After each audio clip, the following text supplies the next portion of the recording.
Right now, the big thing that I got going on for these animals is that I am feeding them to reduce their chances of acidosis. This is an animal that, or this is a manure that the animal dropped this morning. And so you can see that that manure pile looks very good. It's still steaming. I don't know if y'all can see that on camera, but that's a very good looking manure pile. It's probably, well, I mean, it's just about where it needs to be. I mean, could it be 2% better? Yeah, but I'm not here, I always say the things that I do, they're not for perfection, right? I just go in the direction, you know, this is my plan. I'm going to provide these animals with this feed. I'm going to look to do this. And as I go, I will take the results and I will adjust accordingly. But this right here, these are the results, right? I put these animals on I've given them a roughage product, and I put them on a middle state vegetative grass, winter wheat, and I put them on some acidosis medication.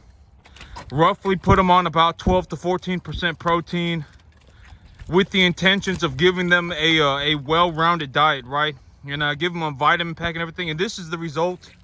And this right here, this is plenty good enough. That's more than okay. I mean, could it be a little bit looser? Yes, but I'm not gonna sit here and go, oh my God, you know, I need to increase the fiber content, or I need to reduce the fiber content in these animals' diets by 10%. I'm not gonna worry about that stuff. The results are more than okay. And the animals, and also these animals are gonna eat whatever they want, right? They're gonna go back, and sometimes they'll eat more grass, and sometimes I'll eat more corn stalks. And so I'm doing good. I'm within the boundaries of success. Right now, I'm doing good. You can tell that these animals are putting on conditioning very well. I got I got a few animals that are exponentially larger than the rest of the herd. Well, I've definitely got two as of right now, these two right here. But these animals, you know, they're probably gonna take closer to 3 months. You know, I'll probably have animals ready to go to market here in 3 months, but it's not that big of a deal. You know, I sold animals early this month, so it's February, and then in March, you know, I'll be getting my income tax. I'll be getting my income tax money. And April, well, during April, I will have so much grass. More than likely, I will have so much grass that even if I had 80 animals out here, they wouldn't be able to eat it. And you know, I'll have to reseed my field, and so it's not that big of a deal. I got 1, 2, 3 animals that are, well, I mean, and then relatively soon. So far, so good. These animals are doing good. I got a good hold on what's going on in my farm right now. You know, and so far, so good. I am making money. But yesterday, I got done making my, you know, I said I ordered a receiver set. I have a receiver set, and then I bought it from Primary Arms. But you can, what kind of, you know, I think this is an interesting concept. But for people, you know, if you produce something, you actually get to see what it costs to produce it. And I think a lot of people would be stunned. They would be flabbergasted by how much things actually cost for them to produce it. Like, you can actually get like a 40% discount on just about anything if you make it yourself. Almost anything. It does not matter if it's beef.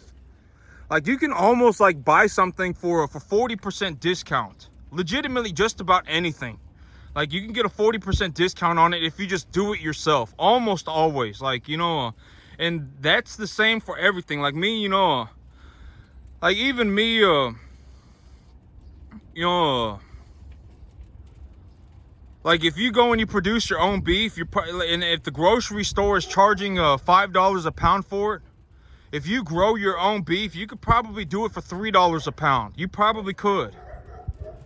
You know, these AR-15 lowers, I bought the whole AR-15 lower that I had put together. It cost me $150, $175, but I got a good deal on everything. There was a big like brand sale on Primary Arms, and I bought stuff then, and you know, I paid like $175 to put everything together, and it is the best lower that I have ever seen. Like the best AR-15 lower that I have ever seen, and I paid $175 for it. And if I were to go and even on the internet right now, and I were to purchase an AR-15 lower for $500, it probably would not be this good. Probably not. I mean, this is the best AR-15 lower that I've ever seen in my life. And I paid $175 for it because I made it myself. Like, and very, and it's not just primary arms. Like, you can go on the internet and buy a matched receiver set from Wilson Combat for under $200. That comes with the upper and a lower. And if you put that whole thing together, let's say you paid $100 for the upper and $100 for the lower. Let's say you paid $110 for the upper, $110 for the lower after shipping and taxes and transfer fees. Let's say you paid $110 for each one, and then you put another $100 in to build out the lower, and now you got $210 into that AR-15 lower. That $210 AR-15 lower is going to be like the best AR-15 lower. I mean, like the AR-15 lower that I have, that I made by myself, that I paid $150 for, I paid somewhere between $150 to $200 for. If I went and I bought a pre-made one, someone made it for me and sold it to me, I'd probably be paying over $500 for it. Legitimately the best AR-15 lower I have ever seen. And the thing about, like, once you know how to make something, like, don't even be worried about, oh my God, what if someone, the people who are doing things, like, it does not matter if it's farming, it does not matter if it's building a gun, it does not matter what it is, it does not matter what it is. The people who are doing these things are probably not smarter than you. Probably not. Even me, I'm probably not some 1 in 10,000 chance for intelligence. I'm probably not, right? Realistically, if we were talking about farming specifically, maybe I was born smarter than 30% of the population. Maybe genetically, like, if I was just born genetically, because I was not born talking about grass. I was not born farming. I'm a first generation farmer. I taught myself how to do this stuff. I taught myself how to invest in the real estate. I taught myself how to raise the cattle. I taught myself how to grow the grass. I was not born talking about this stuff. And if we were talking about farming in specific, maybe I was born, maybe in like the top 30% of intelligence, right? Maybe. But if we were talking about something like English or math, maybe I'm in the bottom 10%. Maybe 9 out of 10 people are better than me genetically at math and at reading or whatever else it may be, right? Genetically. But even then, even if I was genetically not gifted at math and reading, I could still become very good at math and reading. I could, if I put in enough time and effort, right? Genuinely, I could. I mean, anybody could become good at anything if they put in enough time and effort. But like, I'm not, smart is a very, very dismissive term, right? Like, what are we talking about when we say smart, right? Am I smart because I put in a lot of time? And am I smart as a result of putting in 15 hours a day for 14 years? Is that what makes me smart? Well, then is that really smart, right? Is that really smart, or is that just effort? Like, let's just be honest, right? A lot of people would be very surprised if they just gave up, like, everything and just focused themselves on one thing. But that's one thing that I've realized, that what I'm talking about, when I say do something for 15 hours a day for 14 years, the overarching idea is focus. Is your focus? What are you focused on? If you're focused on, oh my God, whatever, you can tell what people are focused on within 30 seconds. Within 30 seconds of talking to them, you can tell, right? Oh my God, this person cut me off while I was coming to work. Oh my God, I got this going on for me this weekend. Oh my God, I got, whatever, right? You can tell what people are focused on.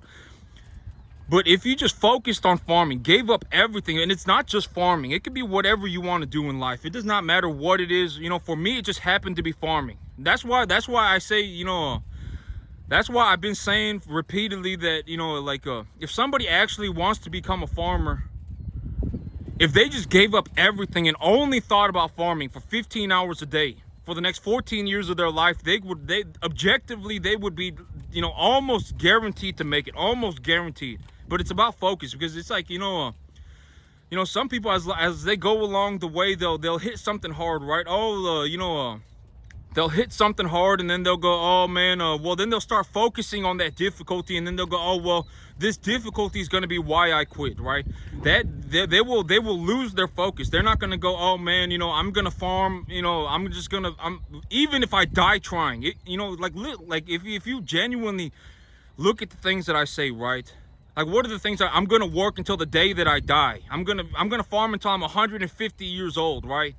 7 days a week. Legitimately, those are the things that I say.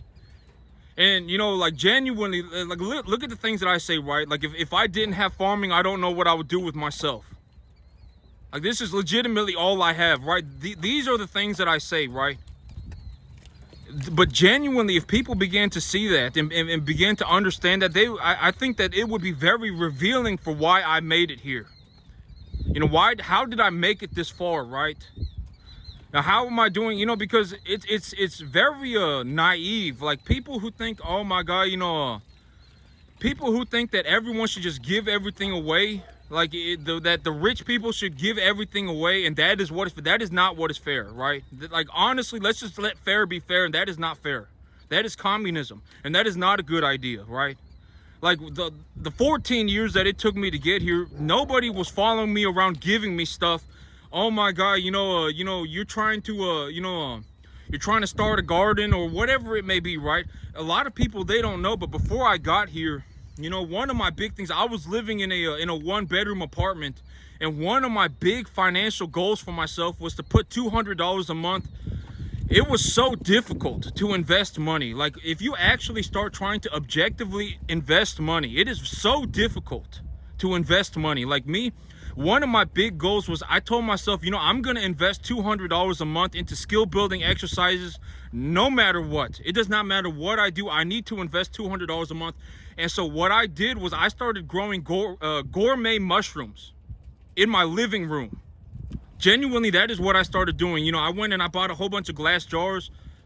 You can get a glass jar for like, you know, you can get these little glass jars, and you can buy mushroom spores on the internet, and you can go on the internet and you can go and you can read, you know, you can read published papers. You know, I went on the internet and it was like, oh, you know, if I pressure cook these corn kernels at this temperature, at this amount of pressure for this amount of time, you know, the chance of having you know, this is you know, the pressure that you need to be cooking, autoclaving is what they call it, but you need to be pressure cooking these, you know, you need to apply this much pressure and this much heat to this much, you know, for this length of time to get a sterile kernel, so that you can have a base product to grow these spores on. You know, I was legitimately, you know, it was so difficult for me to actually invest $200 a month. But that's where that's where I was 3 years ago. And a lot of people, they don't know the process that it took me to get here. It was a long process, legitimately 15 hours a day for 14 years. And so, like, when I get here and I say, you know, I'm not even going to help people for $50,000, like, I know that may sound like a dick move, but I'm just gonna be 100% honest. I did not work this hard for so long to just give everything away at the very end. I did not do that. I mean, I did this, you know, so that I had a better future for myself, right? I did not know that I was gonna turn out to be this good. I did not know. I did not know I was gonna make so much money until the 14th year. I did not know. Honestly, I did not know. I did not know that I was gonna, you know, do something. But when I look back at my life from now, you know, from right now, hindsight, and I actually look back at my life, I mean, you know, I stuck to it no matter what, right? But I think that the big reason, I do think that God helped me out, but the big reason that I stuck to it for so long was because farming was all I had. Genuinely, farming was all I had. If you asked me what do I want to be when I was 18 years old, you know, when I was 18 years old, if you asked me what I wanted to be, I would have straight up told you I want to be a farmer. 19 years old, I want to be a farmer. 20 years old, I want to be a farmer. 21 years old, I want to be a farmer. I never quit. It's not like I did not ever change my path, ever. I stuck to one path and stuck to it for a very long period of time. I was genuinely at a point where, you know, like, I was living in a one-bedroom apartment, but I still wanted to develop my skills. It did not matter what I was going to do. I wanted to do something. And so I started growing gourmet mushrooms in my living room. Like, genuinely, that is my background. That is where I came from. When I first started, I used to urinate into a bucket. Genuinely, that is where I came from. And so I did not do all of this and get this far. And I do believe that God helped me out, but God gonna help just about anybody out if they help themselves. You know, and if somebody is born, you know, severely mentally handicapped, I do believe that there is a, like, if somebody's born severely mentally handicapped, and so don't make fun of them, right? Like, do not make fun of them. You know, if anything, those are the people that we should be helping out. We should not be helping out people who are just looking to have a better life, or not a better life, excuse me, an easier life. A lot of people, when they actually say, oh man, I want a handout, I want freebies, what they're actually saying, they're not actually wanting the world to be fair, because this is about as fair as it's going to get, right? I mean, you know, if nobody's stopping anybody from grabbing a 5-gallon bucket and pissing into it, right? Genuinely, nobody's stopping anybody. You know, if that's what you want, and if you want to use that to grow plants for the next 3 years like I did, then have at it. Nobody's stopping you. Free country, right? Like, nobody's stopping anybody from going to the lake and catching a fish and you know, burying that fish under your plants like I did. Like, nobody's stopping anybody from doing that. You know, it's a free country. If that's what you want to do, and that's where you want to start, do something, right? That's what I always say, do something. If that's what you want to do, then go do it, right? I mean, and maybe 14 years down the line, that will all turn into something. You know, 3 years ago, I was growing gourmet mushrooms in my living room because I told myself that no matter what, I was going to invest $200 a month. And so I started reading papers, right? I've always said I read a lot of scientific papers. I was reading scientific papers on how, and building plans and you know, trials and stuff. And I was doing all that in my 1-bedroom apartment for $200 a month. You know, I did not start getting paid extreme amounts of money until my 14th year. And even until then, I was still putting in maximum effort and finding something to do. And at this point, I make a lot of money. I understand I make a lot of money. But at the end of the day, I did not work, you know, I did not do all of this. And I do believe that God helped me out. But people would be surprised that God is just about willing to help anybody out if they help themselves. I almost guarantee it. Granted, you know, if you are severely mentally handicapped, you know, I do believe that there is that we should look after severely mentally handicapped people. And within the next 50 years, I believe that mental handicaps will be a thing of the past. I think that within the next 50 years of humanity, I believe that mental handicaps will be gone. That is what I believe. It's just like prosthetics for disabled people. I think that we'll have about similar things for mentally handicapped people. That's what I believe. And you know, but I mean, you know, if you are somewhere between like a 90 to 110, you know, IQ, like the average person, 90% of the population. But even then, IQ, it's like, what are we talking about, right? Because even IQ is kind of like, because, you know, it's like, what are we talking about, right? Are we talking about math? Are we talking about science? Are we talking about, you know, whatever, you know, like people are, so I've even read that some people are smart with words. Like, there are people that are just smarter with words, right? Like me, I'm not very good with words, but if I practice a lot, I'm sure I can get good with it, right? I know I said, you know, I'm sure that anybody can become good at anything if they put in enough time and enough effort. Honestly, that's how that's how, just objectively, that is just how life is. You know, granted that you are not dumb, deaf, and blind. You know, objectively, you know, if I look at somebody, right, and they genuinely believed, if they genuinely believed that if they did not, if their efforts were for nothing, if that is genuinely what they believed, that would be a very bad sign, right? Like, I should probably just walk away from this person because the damage has already been done, right? Honestly, the damage has already been done, and the chances of me actually saving that person is almost 0%. If somebody genuinely believes that if they put an effort, that they will not get better, that is genuinely what they believe, that is not good, right? Objectively, if you put in effort and you put in enough effort over a long enough period of time, you will get better at anything as long as you are objective about it. It could be anything. It could be farming. It could be math. You have to choose something, though. It cannot just be, I'm just going to walk around without any plan and just, you know, throw myself into the wind and hope that it carries me somewhere. You have to choose something. Farming, science, math, whatever it may be, right? You know, an engineer. You know, you could be building cars. It could be anything, but you have to choose something and stick to it. And objectively, you need to understand Deep down, you need to understand that if you put in more effort, you will get better. Honestly, almost 100% of the population, granted that you are not severely handicapped, mentally handicapped, not even physical. Nowadays, humanity's even figured out physical handicaps, right? Objectively, I did not just wake up one day farming, right? I did not just wake up one day, growing grass. I did not just wake up one day raising cattle. All of this stuff, it was an accumulation of many thousands of hours, probably over 20,000 hours of effort. Probably was. This is many thousands of hours of effort, and I understand that I make a lot of money, and that some of the things that I would like people to understand my background.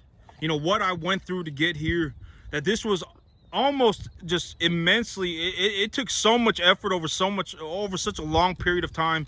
And I do believe, I'm not saying that like I've lost my humility. I do believe that God helped me, right? But I believe that God helps those who helps themselves. Honestly, I do. I'm not like saying that, this took me 14 years. Honestly, this took me 14 years. And it's like, oh my God, he making in excess of like $7,000 a month. And he's saying he not, gonna give, anybody a penny. And that is the honest truth. Like, honest truth, right? And it's like, at this moment in my life, like, look at the things that I'm focused on, right? Over the next 2 years, I'm going to get myself into a position where I'm making $40,000 a month in the commercial cattle business. That is what is on my mind right now, right? Over the next 2 years, I'm going to make $40,000 a month doing this, right? If I'm focused on that, do I look like I'm going to go out of my way to help somebody for 50 grand? What if that person is a massive pile of problems, right? What if they're not actually wanting help? What if they actually want me to hold their hand, right? And now I don't have time to hold people's hands. I got my own things that I need to do. And at the end of the day, I get paid because I feed people. And if I feed people, that is very important, right? Like, if over the next 2 years that is genuinely my goal, right? That is what I am looking to achieve for over the next 2 years of my life. $40,000 a month. Why would I go out of my way for 1 month of extra pay for $50,000, and now I have to deal with someone's massive collection of problems, right? A lot of people are a massive pile of problems, and I'm not gonna sit there and hold their hand and I'm not going to sit there and deal with their massive pile of just nonsense for 1 month of extra pay. Right? Let's just be honest. I would rather focus myself on getting myself towards my goal. I'm going to make $40,000 a month. If I make money, it's because I'm feeding people. And if I feed people, that's a very good thing. So it's a very good thing that I'm going for the things that I'm going for, regardless of the money. But without the money, I wouldn't be able to do what I do, right? I mean, money, it does not, I've said this before, but it does not matter. Money could be dollars. If I was in a third world country, money could be horses and goats.